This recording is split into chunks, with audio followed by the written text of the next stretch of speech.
رجب و ذی قعدہ و ذی الحجہ، یہ 4 مہینے عظمت اور حرمت کے مہینے ہیں۔ زمانے جہالت میں بھی ان 4 مہینوں کو محترم سمجھا جاتا تھا۔ ان مہینوں کے اندر جنگ اور قتال کو حرام جانتے تھے۔ ظہور اسلام کے بعد ان 4 مہینوں کی اور زیادہ اہمیت و فضیلت بڑھ گئی، لیکن ان 4 مہینوں میں محرم کے مہینے کو خصوصی اہمیت و فضیلت حاصل ہے۔ چنانچہ اللہ تبارک و تعالی نے قرآن کے اندر بیان فرمایا فَلَا تَظْلِمُوا فِيهِنَّ أَنفُسَكُمْ، کہ ان مہینوں کے اندر اپنے جانوں کے اوپر ظلم نہ کریں۔ رسول اللہ صلی اللہ علیہ وسلم نے ارشاد فرمایا افضل الصیام بعد رمضان شہر اللہ المحرم، کہ رمضان کے روزوں کے بعد سب سے افضل روزہ محرم کا روزہ ہے۔ اور ایک دوسری جگہ پر رسول اللہ صلی اللہ علیہ وسلم نے ارشاد فرمایا من صام یوما من المحرم، من صام یوما من المحرم فلہ بکل یوم 30 یوما، کہ محرم کے مہینے کا ایک دن دوسرے مہینوں کے 30 دنوں کے برابر ثواب رکھتا ہے۔ یعنی محرم کے مہینے کے اندر ایک دن کا روزہ دوسرے مہینوں کے 30 دن کے برابر ثواب رکھتا ہے۔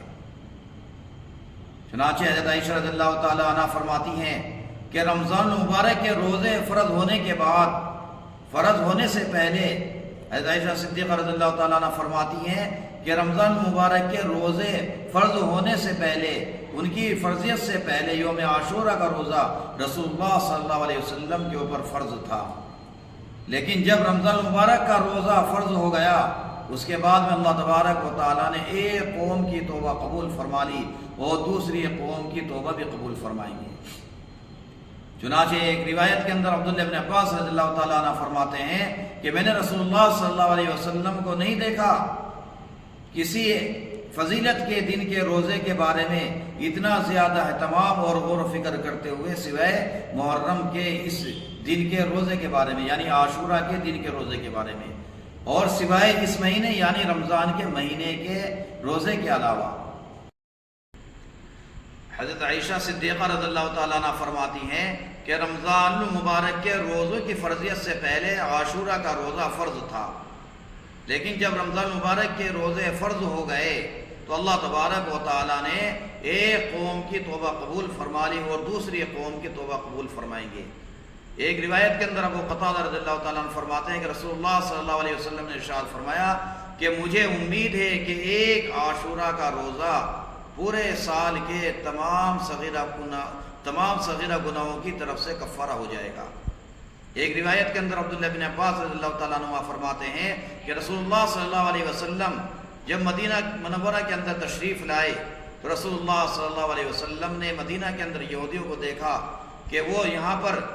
اس دن کے اندر روزہ رکھتے ہیں۔ رسول اللہ صلی اللہ علیہ وسلم نے ان سے معلوم کیا، پوچھا کہ یہ کیسا دن ہے جس کے اندر تم روزہ رکھتے ہو؟ یہودیوں نے جواب دیا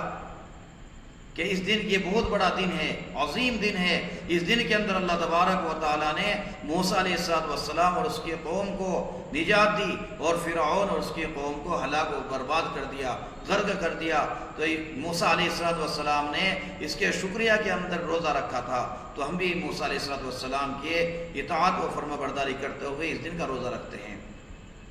یہ سننے کے بعد رسول اللہ صلی اللہ علیہ وسلم نے ارشاد فرمایا کہ ہم زیادہ حقدار ہیں، زیادہ قریب ہیں تم سے موسیٰ کے کہ ہم روزہ رکھیں۔ چنانچہ رسول اللہ صلی اللہ علیہ وسلم نے اس دن کا روزہ رکھا اور صحابہ کرام کو بھی روزہ رکھنے کا حکم دیا۔ ایک روایت کے اندر حضرت عائشہ رضی اللہ تعالیٰ عنہ فرماتی ہیں کہ رسول اللہ صلی اللہ علیہ وسلم یوم عاشورہ کا روزہ رکھا کرتے تھے اور دوسروں کو بھی روزہ رکھنے کا حکم دیا کرتے تھے، دوسروں کو بھی روزہ رکھنے کا حکم دیا کرتے تھے۔ لیکن ایک روایت کے اندر عبداللہ بن عباس رضی اللہ تعالیٰ عنہ فرماتے ہیں کہ جب رسول اللہ صلی اللہ علیہ وسلم نے یوم عاشورہ کے اندر روزہ رکھنے کا اپنا معمول بنا لیا اور مسلمانوں کو بھی اس کے حکم دینے کا معمول بنا لیا، یعنی آپ اس دن کے اندر روزہ رکھا کرتے تھے اور مسلمانوں کو بھی روزہ رکھنے کا حکم دیا کرتے تھے، تو بعض صحابہ کرام رضی اللہ تعالیٰ مجمعین نے رسول اللہ صلی اللہ علیہ وسلم سے عرض کیا کہ اللہ کے رسول صلی اللہ علیہ وسلم یہودی اس دن کو بڑے دن کی حیثیت سے مناتے ہیں، کہ اگر خاص طور سے ہم اس دن کے اندر روزہ رکھیں گے تو ہمارے اس روزہ رکھنے سے ان کے ساتھ میں ہمارا اشتراک اور تشبہ لازم آئے گا۔ رسول اللہ صلی اللہ علیہ وسلم نے فرمایا کہ انشاءاللہ اگر اگلے سال باقی رہیں تو انشاءاللہ اگلے سال 9 تاریخ کا بھی روزہ رکھیں گے۔ تو معلوم یہ ہوا میرے دوستو کہ ابتدائی اسلام کے اندر یوم عاشورہ کا روزہ فرض تھا، لیکن رمضان المبارک کا روزہ فرض ہو جانے کے بعد یوم عاشورہ کا روزہ نفل بن گیا۔ اب یہ مسئلہ یہ ہے کہ اگر کوئی آدمی یوم عاشورہ کا روزہ رکھے گا تو اس کو چاہیے کہ وہ 9 اور 10 تاریخ کا روزہ رکھے، اور اگر کوئی آدمی 9 اور 10 کا تاریخ کا روزہ نہیں رکھ سکتا تو اس کو چاہیے کہ وہ 10 اور 11 تاریخ کا روزہ رکھے، یعنی 9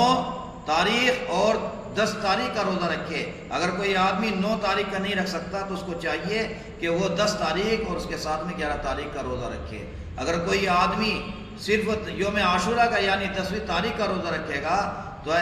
صرف 10ویں تاریخ کا روزہ رکھنا مکروہ ہے۔